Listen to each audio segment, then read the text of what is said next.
En las brumosas llanuras del condado de Essex, Inglaterra, una historia se teje entre los pliegues de la historia. El caso de Agnes Waterhouse, conocida como la bruja de Chelmsford. Este relato, a menudo oscurecido por el paso del tiempo, emerge como un fascinante testimonio de los temores y creencias que moldearon a una sociedad profundamente influenciada por la religión, las supersticiones y las estructuras de poder. En el siglo XVI, una época marcada por cambios drásticos en la religión y la política de Inglaterra, las acusaciones de brujería no solo eran comunes, sino también una herramienta de control social. En este contexto, el juicio de Agnes Waterhouse se convirtió en uno de los casos más emblemáticos de persecución por brujería en Inglaterra. Su historia no solo refleja las tensiones de su tiempo, sino también arroja luz sobre cómo el miedo y la ignorancia pueden ser explotados en nombre de la justicia. ¿Fue Agnes una bruja o una víctima de la histeria colectiva? ¿Qué nos dice su historia sobre el papel de la mujer y la justicia en la Inglaterra del siglo XVI? Estas preguntas guían nuestra exploración mientras desentrañamos los orígenes, las consecuencias y la relevancia contemporánea de este oscuro episodio histórico. Pero antes de comenzar, no olvides suscribirte a nuestro canal, activar las notificaciones para mantenerte al día con todo lo nuevo para ti. Orígenes de la brujería. La idea de la brujería como una práctica maligna tiene raíces profundas en el folclore europeo, que combinó tradiciones paganas con el creciente dominio del cristianismo. Las primeras referencias a la brujería aparecen en textos medievales, donde las brujas eran descritas como mujeres que realizaban actos sobrenaturales a través del uso de poderes ocultos. Durante este tiempo, el concepto de brujería evolucionó desde ser una práctica pagana aceptada hacia una actividad considerada herética y peligrosa por la Iglesia cristiana. Desde la Edad Media, la brujería se asoció con pactos demoníacos y actividades heréticas, lo que preparó el terreno para su criminalización. La caza de brujas, en gran parte motivada por el miedo al diablo y a lo desconocido, encontró su apogeo entre los siglos XV y XVII. En Inglaterra, las leyes contra la brujería comenzaron a formalizarse a partir del siglo XV, con estatutos como el de 1542 bajo Enrique VIII, que declaró la brujería un delito punible con la muerte. Esta legislación se reforzó durante los reinados de Isabel I y Jacobo I, quienes establecieron un marco legal más estricto contra los acusados. El siglo XVI fue una época de cambios profundos en Europa. La Reforma Protestante, liderada por figuras como Martín Lutero y Juan Calvino, cuestionó la autoridad de la Iglesia Católica y promovía una visión más estricta de la moralidad y la piedad cristiana.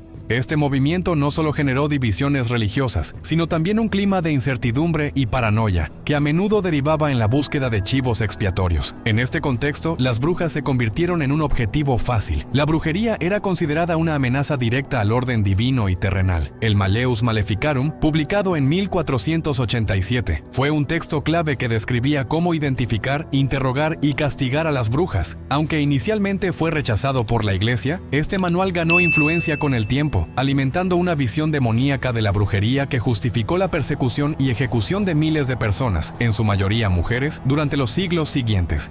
Agnes Waterhouse, una mujer en el punto de mira. Agnes Waterhouse vivía en Hatfield Peverell, un pequeño pueblo en Essex, donde el fervor religioso y el miedo a lo sobrenatural estaban profundamente arraigados. Las acusaciones contra ella surgieron en un contexto de tensiones sociales y económicas que afectaban particularmente a las mujeres de edad avanzada y en situación de vulnerabilidad. Estas mujeres, a menudo solteras o viudas, eran percibidas como desviadas del ideal femenino de la época y se convertían en blancos fáciles para la acusación de brujería. El juicio de Agnes Waterhouse. El juicio de Agnes Waterhouse tuvo lugar en Chelmsford en 1566. Fue un evento público que atrajo la atención de las comunidades locales y de las autoridades. Las acusaciones se centraban en su supuesta habilidad para invocar al demonio, causar enfermedades y manipular eventos naturales para su beneficio. El caso también involucró a su hija, Joan Waterhouse, y a Elizabeth Francis, otra mujer acusada de brujería en el mismo juicio. Uno de los aspectos más perturbadores del juicio fue el testimonio de Joan Waterhouse, hija de Agnes, quien afirmó haber visto al gato negro llamado Satanás, que supuestamente le otorgaba poderes a cambio de su alma, y presenciado actos de brujería de su madre. Este elemento subrayó las conexiones entre la brujería, el diablo y los animales en la imaginación popular de la época. Factores religiosos y legales. El contexto religioso también desempeñó un papel crucial en los juicios de Chelmsford. En una Inglaterra marcada por la Reforma Protestante, la brujería se consideraba una amenaza tanto espiritual como social. La Iglesia Anglicana emergente y las autoridades civiles compartían un interés común en eliminar la brujería, que se percibía como una extensión del catolicismo y una afrenta a la autoridad divina. El sistema legal, por su parte, permitía el uso de pruebas dudosas, como confesiones obtenidas bajo coacción para justificar las condenas. La falta de representación legal para los acusados y la ausencia de un estándar sólido de pruebas significaban que cualquier testimonio, por más especulativo que fuera, podía llevar a una condena. En el caso de Agnes Waterhouse, se argumentó que había usado magia para envenenar a su vecina, un reclamo basado principalmente en rumores y coincidencias, mientras que algunos historiadores consideran que Agnes Waterhouse pudo haber practicado algún tipo de magia popular. Otros argumentan que su confesión fue obtenida bajo coacción o influencia del entorno. La falta de evidencia tangible y la dependencia en testimonios cuestionables ponen en duda la justicia de su condena. Además, su caso refleja cómo las desigualdades de género y clase social influyeron en la persecución de las brujas. Las implicaciones de la caza de brujas. El juicio de Agnes Waterhouse sentó un precedente para futuros procesos de brujería en Inglaterra. También destacó la creciente institucionalización del miedo a lo sobrenatural, que fue instrumentalizado por las autoridades para consolidar su poder y controlar a la población. Este caso es un ejemplo temprano de cómo la persecución de las brujas se utilizó como una herramienta de opresión social.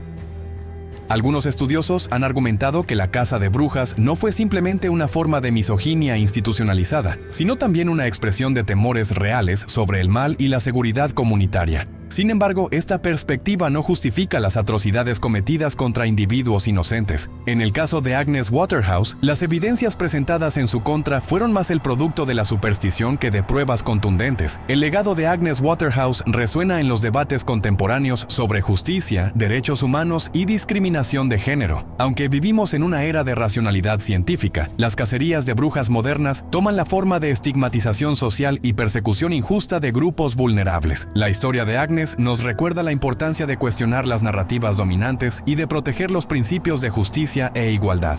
La historia de Agnes Waterhouse es tanto un testimonio de la oscuridad de la mente humana como una advertencia sobre los peligros de la intolerancia y el miedo. Su juicio y ejecución reflejan una sociedad atrapada entre la tradición y el cambio, donde las mujeres eran especialmente vulnerables a las acusaciones de brujería. Al explorar su vida y su caso, no solo obtenemos una visión más clara de la Inglaterra del siglo XVI, sino también una oportunidad para reflexionar sobre los prejuicios y miedos que aún persisten en nuestra sociedad. ¿Qué tan lejos crees que llegaría el miedo para cambiar el destino de una persona? Déjalo en los comentarios. Si te ha gustado este video, no olvides darle like, suscribirte y activar las notificaciones para no perderte nuestros próximos videos. ¡Hasta la próxima!